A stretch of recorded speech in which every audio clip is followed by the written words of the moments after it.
Is going on YouTube? This is WifiMerriman here today, bring you guys a best 2 hour free against another YouTuber with the name Draeguy. Going into this battle, I'm not gonna lie to you, Draeguy absolutely destroys me in these best 2 out of 3. What he brings is he leads Snorlax and Indeedee, I believe.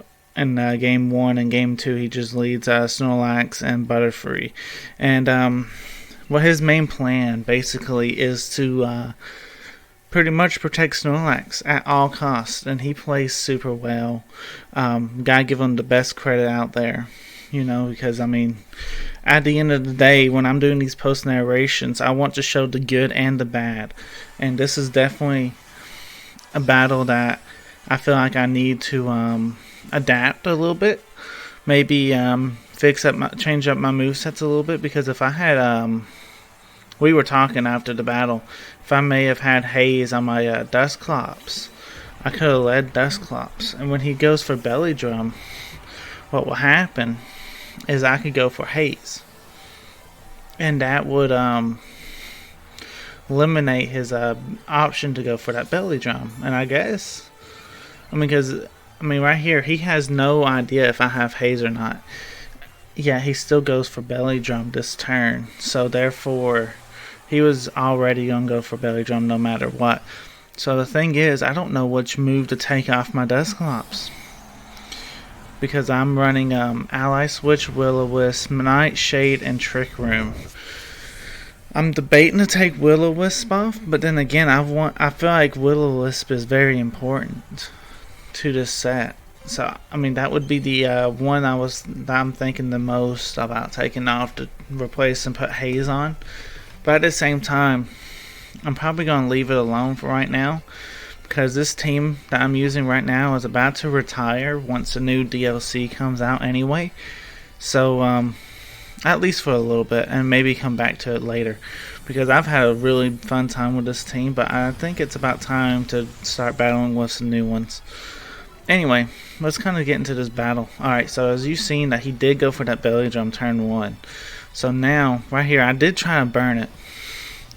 In this situation, I could have pushed the Haze instead, and then therefore he would have had the stats back to normal, and therefore I probably would have been able to run him over.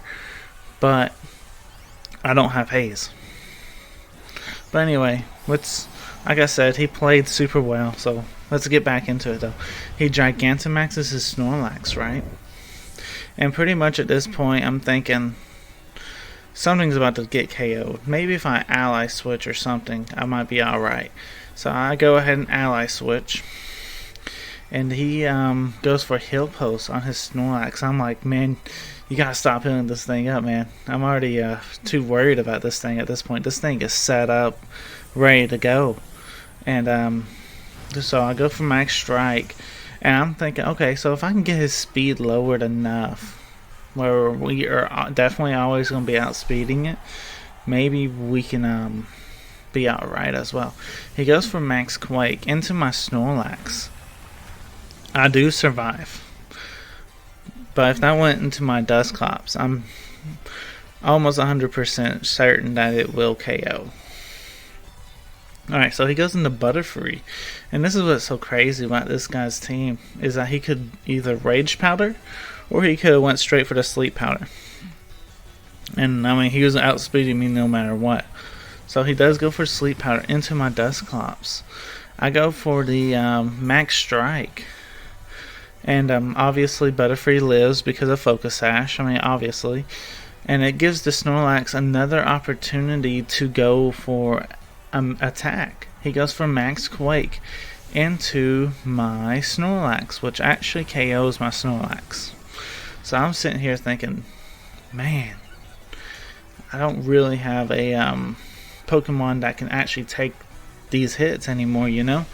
I believe I go into Arcanine. Yeah. Yep, okay, like I said, I do go into Arcanine, trying to get an Intimidate off at this point. Maybe if it can help me out, you know, or do something, but at the end of the day, it really doesn't help. Alright, so Butterfree goes for Protect. I believe I go for Snarl. I should have probably went for Heat Wave, trying to fish for a burn. The reason I went for Snarl over Heat Wave, though, was because of the accuracy of Snarl is just a little bit better than Heat Wave. So I was like, I gotta get this KO on this Butterfree this turn. It didn't matter, though, because that Butterfree went straight for a Protect, which at that point Snorlax is able to go in and use his max replenish and pretty much KO my Arcanine. So right here is my last ditch of hope, is my Dracovish. Luckily for me, he does Undynamax, but Butterfree can still go for Rage Powder, and I'm forced to go into a Vicious Rin into this Butterfree. Now, where a mistake I did make right here, with Dusclops finally waking up, I go for Nightshade. I could have went for Will-O-Wisp right there, and would have burnt this Snorlax, and maybe survived that double edge. I probably would have had a better shot to survive that double edge. I don't know. I'll probably be very close. But really, at the end of this battle, it doesn't really matter, because he does have Hatterene, and with Dracovish not being able to do much anyway against two Pokemon, being at that low of health. Game 1, I did decide to run, pretty much. Great game 1 from Draeguy. You played very well. Let's go ahead and jump into game number 2.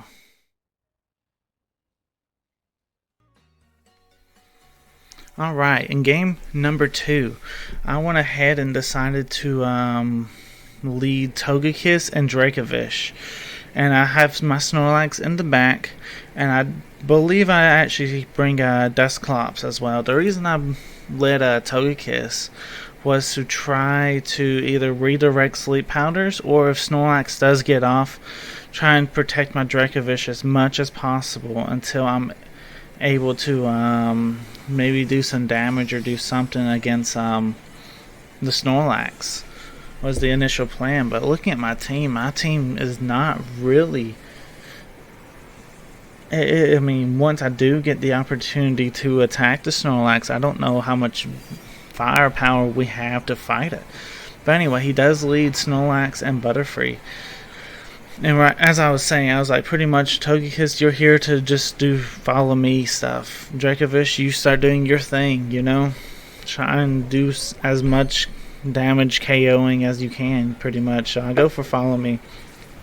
Here's the Vicious Rin. Takes the Butterfree right down to its focus sash.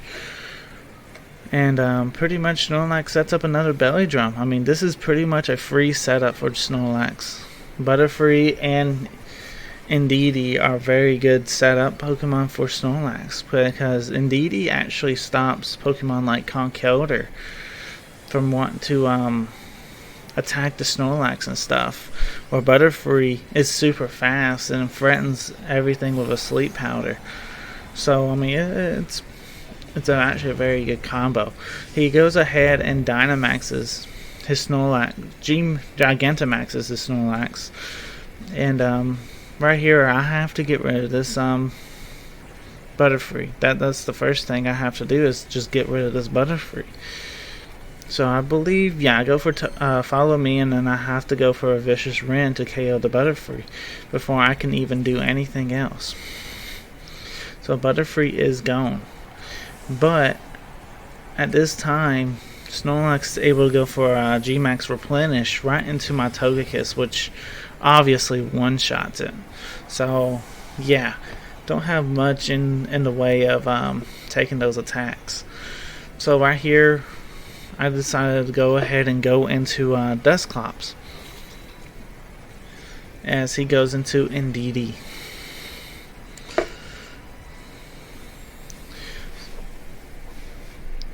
So pretty much, I was thinking, okay, I could either ally switch and hope that he goes for max replenish, but more than likely he's going to be smart and could probably go for max quake anyway.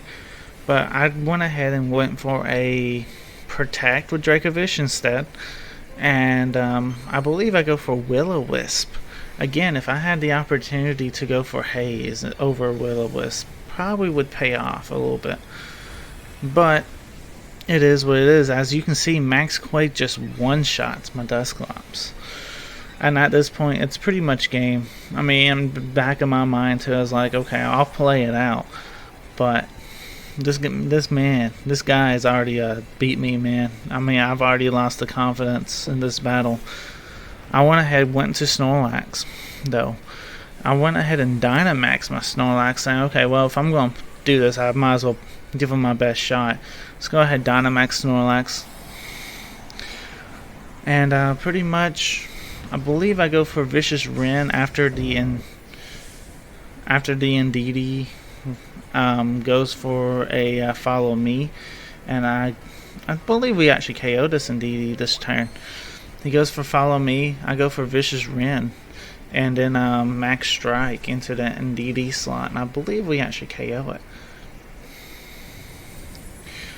Right here's the Max Replenish, though. And pretty much, at this point, he's KOing stuff faster than I'm able to KO his stuff, though. So, that's what sucks about this. So, I am able to pick up the Indeedee with my Max Strike, though.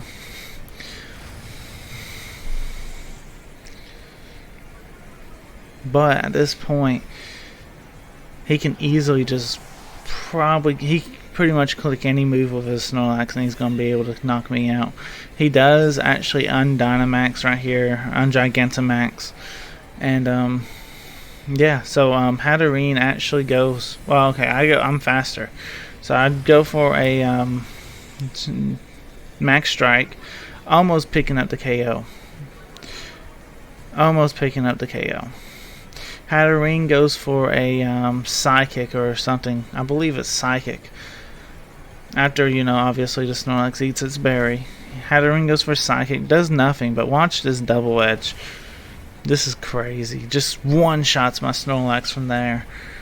So, yeah, pretty much, I mean, I lost. Great game, Draeguy. This is one of the reasons why I like the post-narrations, because I feel like I can go back to them. And I can learn a little something. Anyway, I really appreciate the battle. Hopefully we can do a rematch once this DLC comes out. I do want to do a rematch to try and redeem myself, I guess. But anyway, guys, thank y'all for watching. This is WifiMerriman signing off. Peace.